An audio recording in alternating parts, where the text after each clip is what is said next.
दोस्तों, इंसान इंसान की सोच पर आधारित है ये कहानी। तो चलिए शुरू करते हैं। 3 राहगीर रास्ते पर एक पेड़ के नीचे मिले। तीनों लंबी यात्रा पर निकले थे।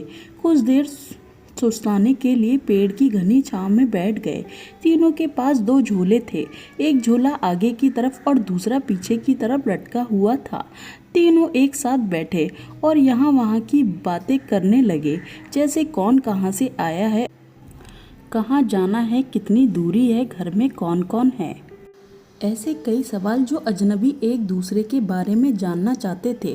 3 यात्री कद काठी में समान थे, पर सबके चेहरे पर भाव अलग अलग थे। एक थका निराश लग रहा था, जैसे सफ़र में उसे बेमिसाल बना दिया हो। दूसरा थका हुआ था पर बोझिल नहीं लग रहा था, और तीसरा अत्यंत आनंद में था। एक दूर बैठा महात्मा इन्हें देख मुस्कुरा रहा था। तभी तीनों की नज़र महात्मा पर पड़ी और उनके पास जाकर तीनों ने सवाल किया कि वे क्यों मुस्कुरा रहे हैं। इस सवाल के जवाब में ये महात्मा ने तीनों से सवाल किया कि तुम्हारे पास 2-2 झोले हैं, इनमें से एक तुम्हें लोगों की अच्छाई को रखना है और एक बुराई को, तो बताओ क्या करोगे। एक ने कहा, मेरे आगे वाले झोले में मैं बुराई रखूँगा ताकि जीवन भर उनसे दूर रहूँ, और पीछे अच्छाई रखूँगा। दूसरे ने कहा, मैं आगे वाले में अच्छाई रखूँगा ताकि उन जैसा बनूं, और पीछे बुराई ताकि उनसे अच्छा बनूं। तीसरे ने कहा, मैं आगे अच्छाई रखूँगा ताकि उनके साथ मैं संतुष्ट रहूं, और पीछे बुराई रखूँगा, और पीछे के थैले में एक छेद कर दूंगा जिससे बुराई का बोझ कम होता रहे और अच्छाई ही मेरे साथ रहे। अर्थात वो बुराई को भुला देना चाहता है।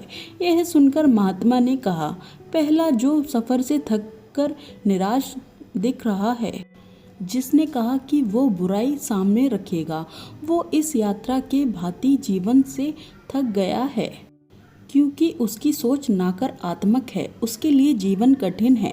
दूसरा जो थका है पर वह निराश नहीं है, जिसने कहा, अच्छाई सामने रखूँगा पर बुराई से बेहतर बनने की कोशिश करूँगा। मैं वो थक जाता है क्योंकि वो बेवजह ही होड़ में है। तीसरा जिसने कहा वो अच्छाई को आगे रखता है और बुराई को पीछे रख उसे भुला देना चाहता है, तो वह संतुष्ट है और जीवन का आनंद ले रहा है। इसी तरह वो जीवन की यात्रा में बहुत खुश है। दोस्तों, इसी तरह उन्होंने अपने जीवन का सच कहा, और इसी से पता चलता है कि उनकी ज़िंदगी में और सोच में क्या फ़र्क है, क्योंकि सिर्फ बात सोच की है और कुछ भी नहीं है, और लोग जीवन को अपने कैसे जीना चाहते हैं ये उन पर निर्धारित करता है। वीडियो में एंड तक जुड़े रहने के लिए आप सभी का बहुत बहुत धन्यवाद।